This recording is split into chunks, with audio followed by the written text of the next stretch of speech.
Congratulations, you have written, you star in a Christmas film. You were in one of the most beloved Christmas films of all time, Love Actually. Oh, yes. Yeah. I I had forgotten. You're adding to the canon, which is very nice. You must like a Christmas film. Yeah, I like some of them. Yeah, I like that's some true. of them. There's some real duds out there. Yeah. Yeah, no, it's not common to get a really good one. But I did feel we needed a new one. You did? Yeah, okay, so this was out of necessity. I think necessity is putting it too strongly. Yeah. Although I did need to earn some money. Right. And that is what Christmas is all about. All about people. Let's not forget. I don't want to skip over a very interesting detail. You wrote this film with your husband. I did. And you've never written a film together before. No. That must have been a lovely experience. It was, and it was accidental as well, because this wonderful producer, David Livingston, said, do you feel like writing a movie based on George Michael Wham's song Last Christmas? And I said, not really, because it's not my favourite Christmas song. Yeah. And it was a long time ago, and I listened to it, and I thought, Last Christmas, I gave you a heart, and the very next day you gave it away. And what can I do with that? I can't think of a story. So I told my old man, and we were on a walk in the hills in Scotland, and we thought, I wonder if there's something else we could do with it. Could we come at it in a different angle? Oh, so we started dreaming up this idea. Is you start with the idea, which is like a little piece of grit. Yeah. And then you have to kind of pearlise the grit over many years with draft after draft after draft, you know? But the idea was good and it lasted.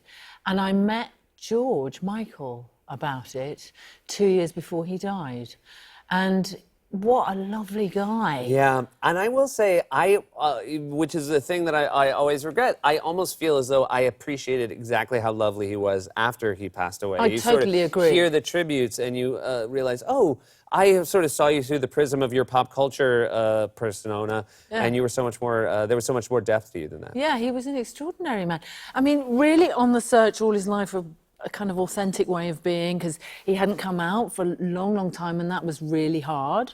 And his move from that kind of Wham music to, like, Listen Without Prejudice is one of the greatest albums of all time, I think. And I didn't realise, it was really spooky. I had no idea how pertinent his lyrics, his poetry and his music were to the movie and the story in the movie, until it was like that late arrival that you just described. I just went, oh my God, this guy's really deep and profound and had very, very great things to say about what it is to be human and how difficult it is and how complicated it is. When you get a message like that from the work this is not an adaptation of a song, but the song's the inspiration, somebody else's work. Yeah. When you get that from them, are you so excited because you're like, oh my God, they had given me more than I even thought? Or do you have fear of like, oh, I better not blow this? Because this is more than I thought it was going to be. It happened over such a long period of time. How many years was it? 8. 8 years? Yeah. Wow. Yeah. That you guys, your marriage survived working on a 8-year project of any kind. Yeah, absolutely. It's extraordinary, isn't it? That's the real Christmas miracle. No, I mean, any long-term relationship, you just go, how is it possible? Yeah. It's basically impossible, actually. So you just go, every moment that it lasts, you go, well, this is kind of impossible, but it still seems to be here. Wow, how fantastic. And just keep your fingers crossed.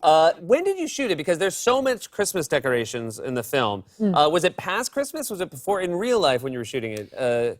Well, the fortunate thing was that we were shooting in London at night before Christmas, 3 weeks before Christmas. Great. Great, all great. Everyone's okay. We started at 2 a.m, so in Covent Garden, and it was all magical, and everyone's, oh, guys, it's Christmas, it's so gorgeous. And then we had Christmas, and we were thinking, this is great, we get 2 weeks off for Christmas, forgetting, of course, that Christmas is so unbelievably exhausting. Right. So everyone came back afterwards, and I was really tired, it was really Christmas, and a row with us, long-term relationships are impossible, blah, blah, blah, blah. And then we had to carry on doing Christmas. Yeah. Until February. Oh.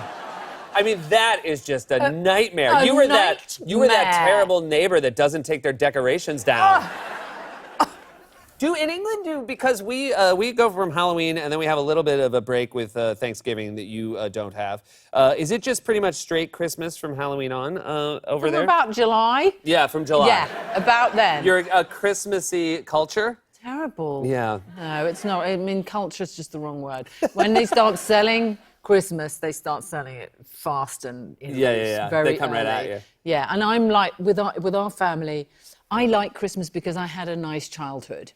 So I start sticking cloves into fruit around November.